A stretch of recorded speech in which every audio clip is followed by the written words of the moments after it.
Hello, everyone, and welcome back to another episode on the Goddess Glow podcast with me, Ray Grillo, your host. And today I have the wonderful Monica Garcia, who is the founder and director of the Love Yourself Foundation here in Las Vegas.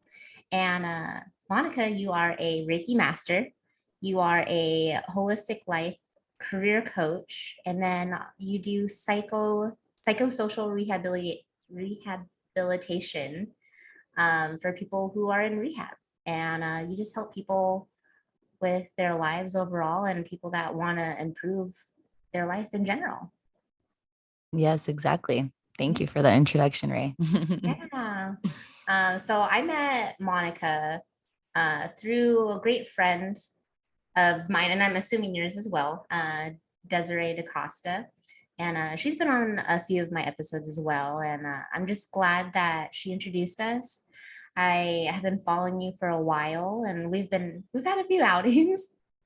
Yes. Yeah. And so I really I admire what you do, and I admire what you've created with the Love Yourself Foundation. And I'd love Thank for you. you to share with the listeners and the viewers, wherever you're listening or watching this, about the Love Yourself Foundation and what you do with it. Absolutely. So, the Love Yourself Foundation, and thank you again for that introduction. The Love Yourself Foundation is a 501c3 nonprofit. So, we got the 501c3 designation last year, and that was a big milestone for us. But I first founded it back in 2018. It was launched. And it's just been a journey of growth ever since. And every year there's definitely a new thing to celebrate with it. But the mission of the Love Yourself Foundation is pretty much to spread self love and really the powerful impact it has in not only creating a better relationship with yourself, but a better relationship with others. And even further, creating a more conscious relationship with the planet. Mhm. My background was actually always more in environmental science. So I grew up as a big hippie. And then I went to school for it. And then I also in college I was really fascinated always of the human connection with the planet. So I thought to add on sociology to the mix and to really get both sides of the coin. Because, as human beings, we are creatures and animals too, even though I think that sometimes on a collective scale we forget. Again, very fascinated of all of that and the modern world's connection with the planet. And long story short, back in 2017, I went through a series of mental health issues. I went through depression. I went through anxiety. I went through a near death experience, which then provoked deeper anxiety and panic attacks and PTSD, just you name it.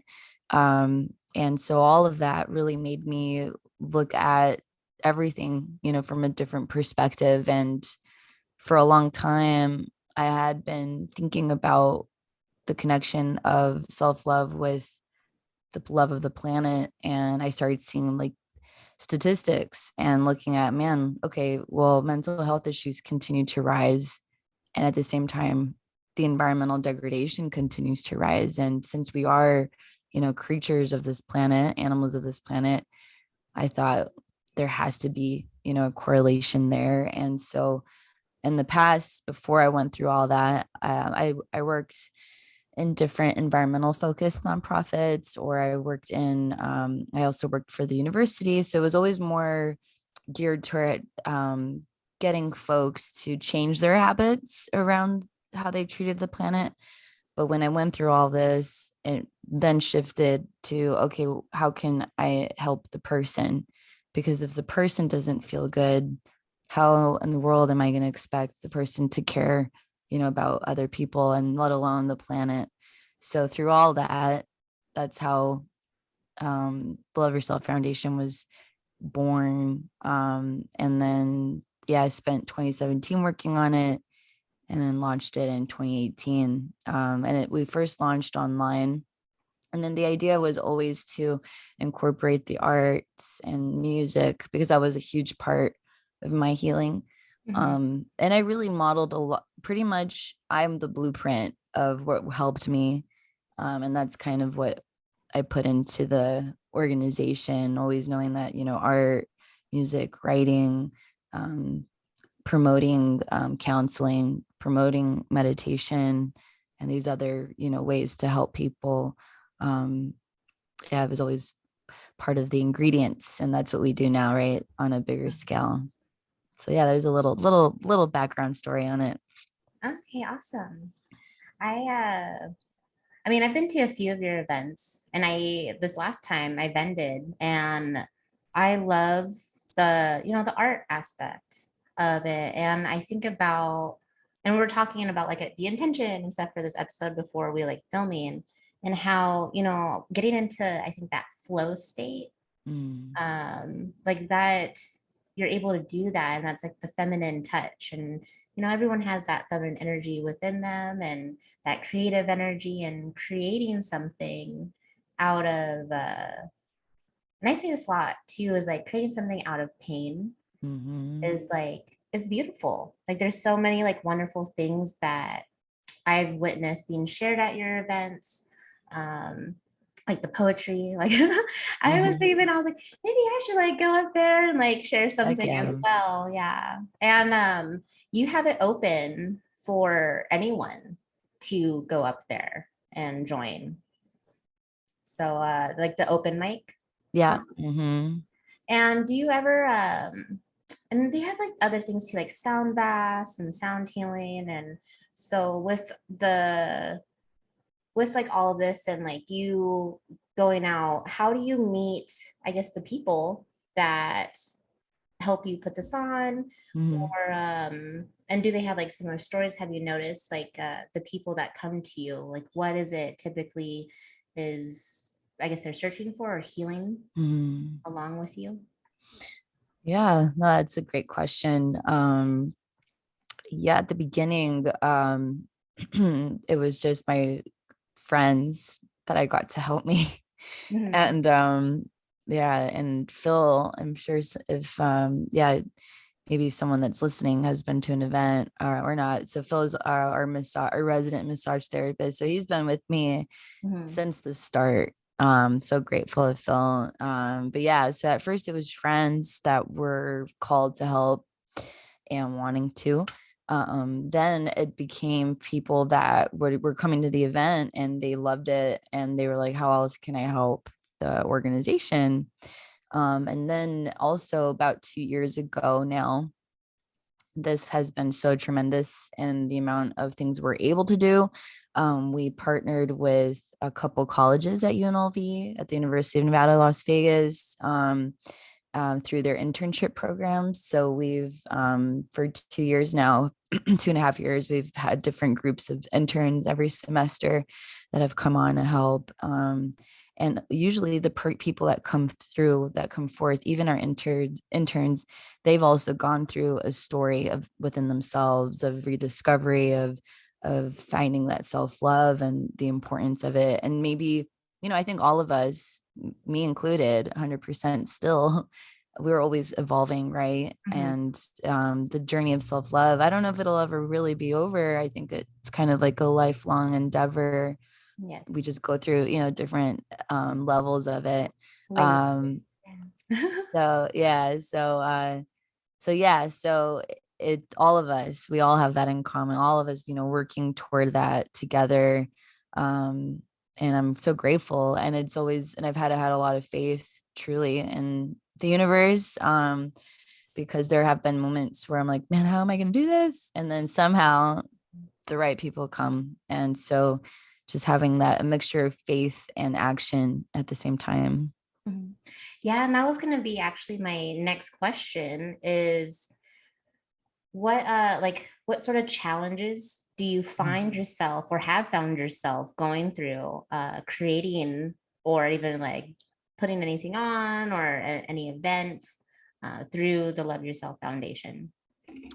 Man, there's definitely a lot, it to build a nonprofit.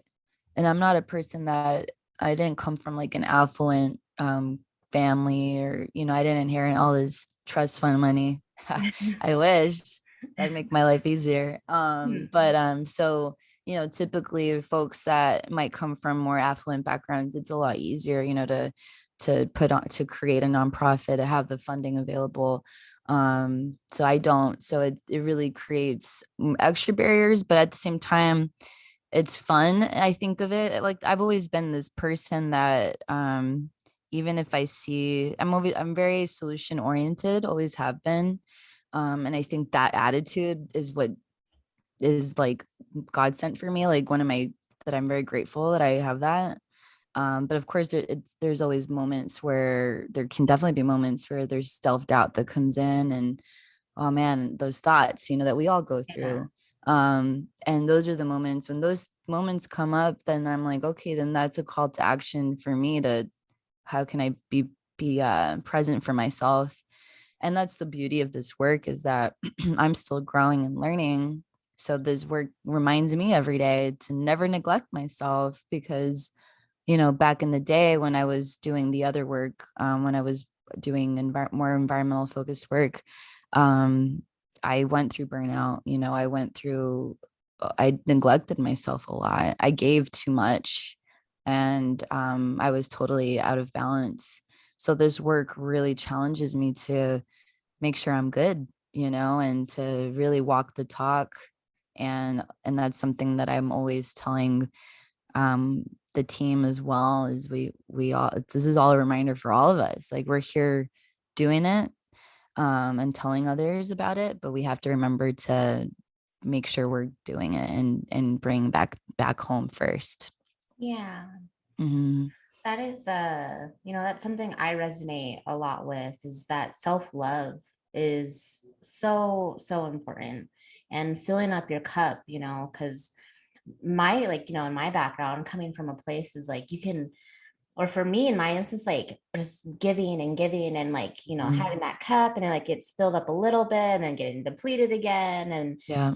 And that burnout just brings you to like a like, the lower vibrational states of beingness, like Hmm. depression and a lot of times for me I found frustration and anger. Yeah.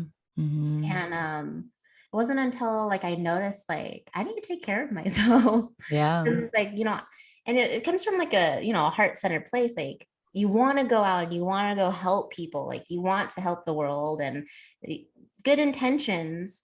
However, you're not able to do that if you're not loving yourself. Exactly. Yeah. Hmm. And so that's Yeah. why I love what you have cultivated. And I've noticed too, like the people that go, they're amazing and they're always like striving. And it seems like, they're always striving to evolve, to like be Hmm. better work. And you created such a wonderful thing around that. And I'm Thank sort of you. wanting to transition now into your coaching Hmm. and the sort of coaching you do, because I didn't know this about you and I didn't know that you were a Reiki master either before like Yeah. 20 minutes ago. What so why Reiki Mhm. for you, and like what got you into that sort of healing modality? Absolutely. And well, Reiki came into my life, I want to say back in 2015, 2016. Um, I met these counselors that also infused Reiki in their practice. And I thought, honestly, when I met them, I hadn't ever been helped as much in my past than when I met with these people. And so I saw how much that Reiki was helping me, apart from like the counseling and all that. And so I always had this thought, I'm like, okay, one day I'm going to learn and I want to do it and I want to give. And then in 2020, it just sort of evolved and the opportunity just came and I couldn't ignore it. And I met the right teacher. She's in Spain. My family's from my mother's side's all from Spain. So I spent a lot of time out there, and I was out there that year. And yeah, despite COVID, but I did go out there. and yeah, met the teacher, and it was just like, again, one of those moments where you're like, oh, this is it, this is the moment. So I got attuned. And then it was last year when I reached the Reiki Master status. I really took my time with it, because I didn't want to rush. Mhm. And so I reached the Reiki Master status last year, and yeah, I love it. Yeah. How would you, for people that don't know Reiki, like how would you describe Reiki? This is what I always tell folks, and I'd love to hear what you think, what you say too, Ray. I always tell people that Reiki is, it creates that feeling when the same, I think anyway, that feeling when we're in nature, and that there's like that feel good feeling of just being there, and you might just go through a walk through a forest or through any, wherever you are outside. You just feel better, and you just know the plants are feeding you this wonderful energy.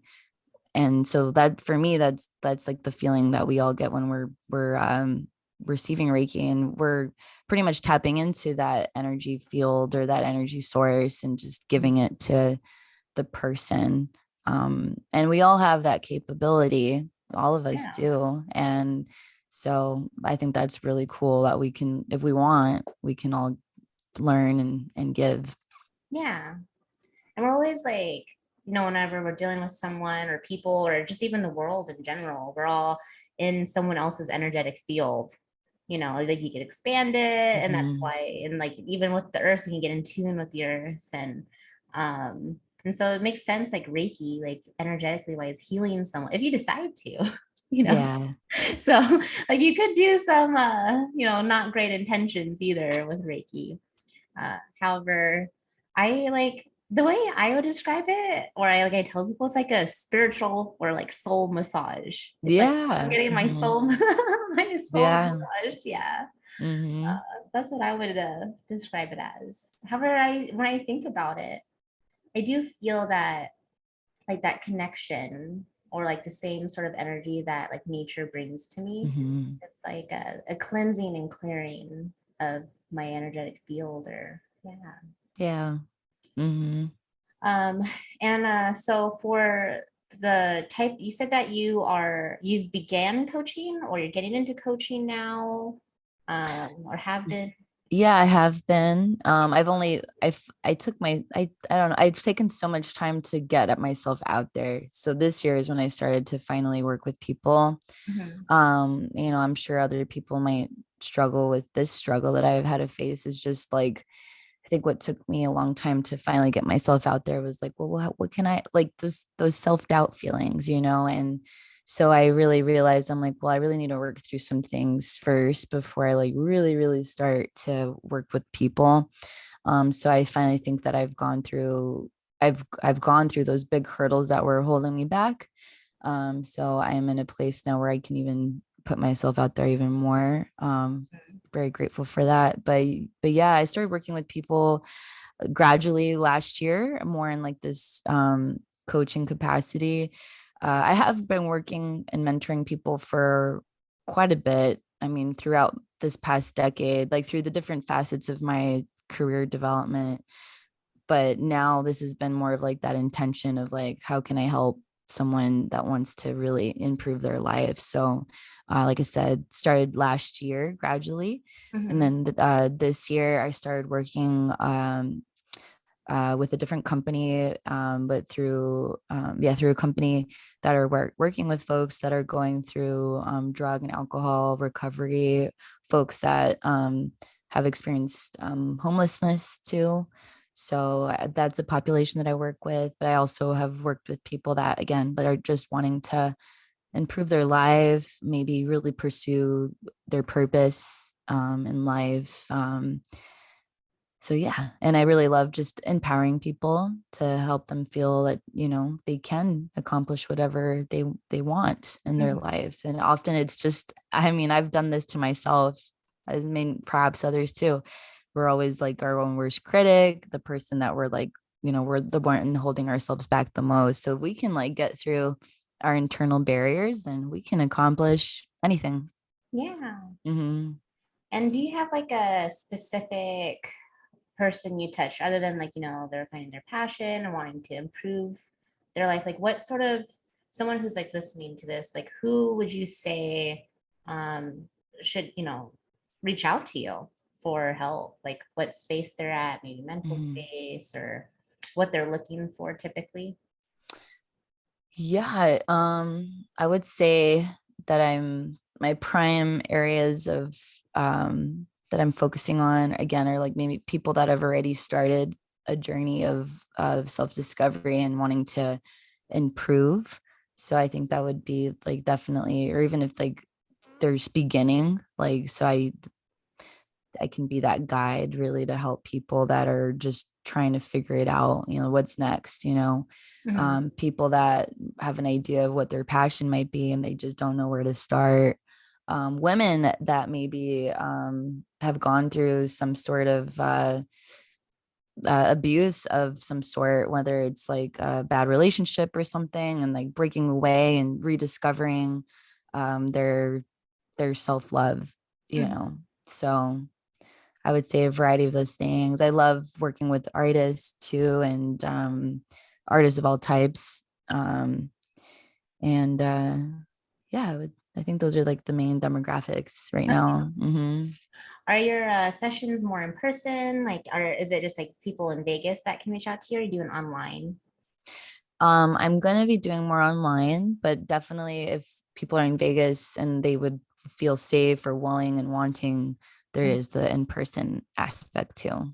Okay. Yeah.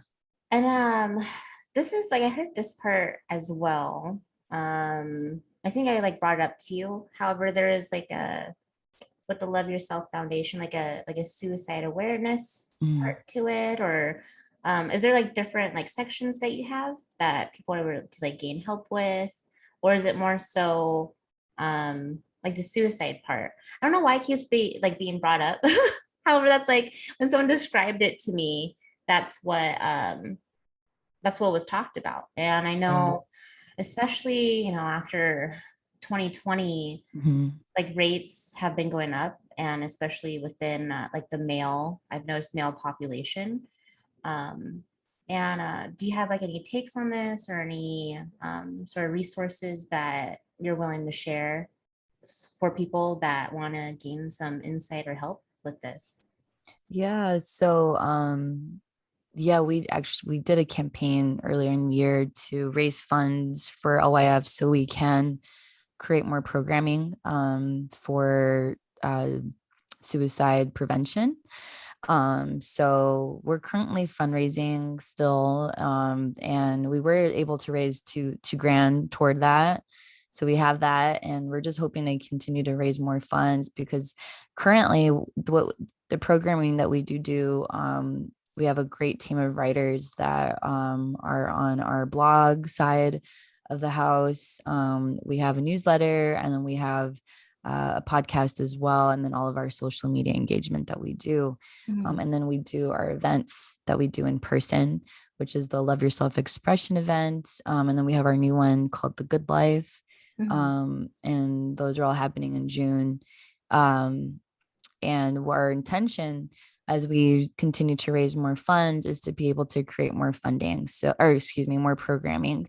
So we would like to, we have this camp idea that has been kind of sitting there for us. It was a grant that we wrote. We didn't get the grant, but we have it all mapped out. And this camp would be a suicide prevention type of camp for youth specifically. Mhm. But we have other ideas that we really want to be able to execute, to be able to offer more services to people that perhaps don't have insurance, and don't have the capability to get that mental health support. So we don't have that yet, but Mhm. we're hopeful, as we increase in funding that we can create these programs so we can, offer more. And in the meantime, we've created some relationships with different clinics in town. So we're always able to recommend folks to, hey, if you need a therapist, where to go. Because I don't specialize in that. I don't have the licensing for it, but we're always happy to point folks in the right direction to get that help. Yeah. Hmm. Yeah, that's amazing. Thanks. And I know when we're talking again, like what do you see for, like, what do you envision for the Love Yourself Foundation? Like, where do you see it going, or like, where are you wanting it to go? Because now it's just here based in Vegas. Mhm. And so are you wanting to expand outside of Vegas and go somewhere else, or? Yeah, the idea eventually is that I would really love to have different chapters in the United States. Mhm. But the next destination that I would really like is because my family, well, most of my family is in Spain and Mhm. have Spanish. So I have that's really like my other home. So the intention really for me has always been that once like the Vegas chapter was like good, to then take it over to Barcelona would be the next destination. And eventually I would like to again have it in different countries, and because this is obviously something that is relevant no matter where you are in the world. So the big dreams with it for sure, but baby steps. Mhm. All right. Well, is there any place? So I'm gonna put all your links down below. uh, Is there anything that you would love the listeners or viewers to do? yeah, I would say check us out. Our website is the lyfoundation.org. If you're able and willing to donate, even $1, that goes a long way for us. And you can check out the donation link on our website. But yeah, check us out, subscribe to the things that we put out. We have a newsletter that we put out, and we're starting to do more of those, even more than once a month. Mhm. Follow our social media, our podcast, read our blog, every bit of every person that's putting something into LYF, every role, everyone puts a lot of their heart into the work that they do. So a lot of wonderful stories to be able to relate, and I Mhm. think that's what's really cool about the team. And something I've always really loved is that everybody brings something unique, but at the same time, all has in common of our story of self-love. And so maybe there's something on there that will resonate with you. Yeah. And Mhm. I have noticed you have like competitions coming up, Yeah. writer competitions and stuff. So yeah. All right, guys, go check out the LYF Foundation Instagram. I'm gonna put a lot of the links down below. And yeah, we'll talk to you guys later. Thank you so much, Monica. You're amazing. And right now I have my then my little man is coming out. And that I typically love always him. signifies, hey, it's time to end the episode. However, yeah, you're amazing. Thank you for being so inspiring and Mm, inspiring for me. And I know for so many people here in Vegas. And mm. now, I'm Thank you your so next. much. I Yeah. appreciate the opportunity, and thank you for all that you're doing for the community. So appreciate you, Ray. Yeah. Appreciate you too. All right, guys, check it out. Bye. Bye bye.